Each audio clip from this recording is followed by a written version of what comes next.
Beberapa orang sering mengabaikan tentang cara menyusun benda ini, dan ini. Ada yang tahu ini apa? Ya, Anda benar. Ini adalah media filtrasi akuarium yang berguna untuk menyimpan bakteri pengurai dan yang ini untuk menjernihkan air akuarium kalian. Oke, tanpa banyak basa-basi lagi, kita akan membahas tentang cara menyusun media filtrasi yang benar dan tepat.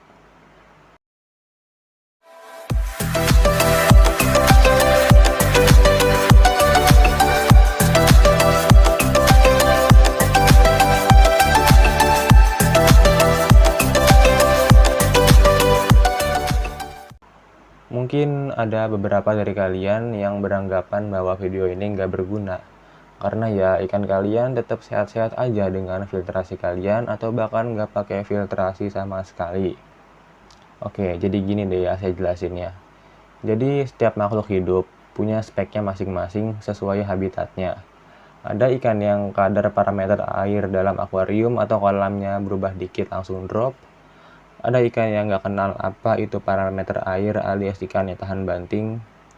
Dari sini aja kita bisa simpulin bahwa ini penting karena bagi kalian yang ingin pelihara ikan-ikan yang cukup ekstrim, seperti misalkan arapaima atau goliat atau bahkan pari, ini sangat berpengaruh. Beda cerita kalau kalian pelihara ikan sepat, ikan betrik, ikan cupang, dan lain-lain yang hanya dikasih air udah bisa hidup. Di sini media filtrasi dibagi menjadi 3 berdasarkan fungsi, yaitu ada media mekanikal atau media mekanis, lalu ada media biologis, dan media kimiawi. Kita langsung mulai aja dari yang pertama. Media mekanikal atau media mekanis. Ini adalah media yang berfungsi untuk menyaring kotoran dari akuarium yang disedot pompa. Dan contohnya ada filter floss atau kapas filter akuarium, Japmat, biofoam, dan Dacron. Atau kalian bisa memakai benda lain yang sekiranya dapat menyaring kotoran jika kalian mau. Yang saya sebutkan tadi adalah yang umumnya dipakai penghobi ikan. Oke, langsung saja kita urutkan. Oh ya, ada sedikit info. Kalau kalian ingin menggunakan semua mechanical media yang akan saya sebutkan, kalian harus menyusunnya sesuai urutannya dan jangan asal-asalan. Oke, contoh mechanical media yang pertama ada Japmat. Di urutan pertama kita pakai Japmat, karena Japmat ini rongga-rongganya sangat besar, jadi sangat cocok untuk memfilter kotoran yang berukuran besar agar tidak membebani filter floss atau kapas akuarium dengan kotoran yang besar. Japmat ini cukup mudah ditemui di toko-toko ikan maupun di online shop sekalipun. Dan Japmat ini juga bisa dicuci kalau kotor dan bisa dipakai lagi. Oke, selanjutnya ada biofoam. Karena saya punya biofoam buat filtrasi tank toman saya, menurut saya, biofoam ini rongganya pertengahan dari filter floss dan Japmat. Soalnya bisa dibilang longgar tapi rapet dan sebaliknya.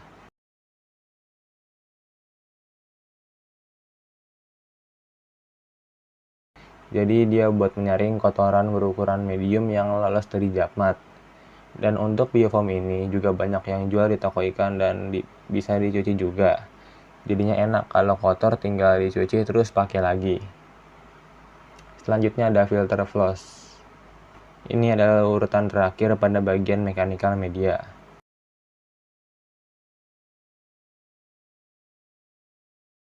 Filter floss mempunyai rongga yang sangat rapat yang berguna untuk menyaring kotoran yang sangat kecil yang tidak tersaring Japmat dan biofoam. Dan filter floss ini saya nggak tahu ya recommended atau enggak kalau misalkan dicuci dan dipakai ulang. Karena saya sih selama ini saya cuci terus saya pakai lagi karena menghemat biaya. Cuman bentuknya ya agak nggak karuan gitu jadinya. Oke, selanjutnya ada media biologis. Media ini berfungsi menguraikan amoniak atau kotoran ikan menjadi nitrit dan nitrit menjadi nitrat dengan bantuan bakteri yang sebelumnya sudah harus ada di dalam filtrasi biologis ini. Media ini sangat penting karena jika amoniak tidak terurai, akan terjadi boom amoniak yang nantinya akan menyebabkan ikan kalian keracunan kotorannya sendiri dan akhirnya mati. Walaupun kotorannya sudah tersaring melalui media mekanikal, Tapi tetap saja ada beberapa partikel atau bakteri yang tidak tersaring oleh media mekanikal. Dan untuk media biologis ini tidak perlu ada penyusunan. Yang penting kalian naruhnya setelah media mekanikal ya. Jadinya terserah mau semua media biologis dicampur aduk jadi satu juga nggak masalah. Beda sama mekanikal media yang harus berurutan. Contoh media biologis yang umum dipakai oleh kalangan penghobi adalah keramik ring. Ini bentuknya kayak silinder yang tengahnya bolong. Biasanya dijual dengan bentuk panjang-panjang gini dan ada yang pendek juga. Media ini sangat mudah ditemui dan untuk harga juga lumayan murah. Lalu selanjutnya ada biobal.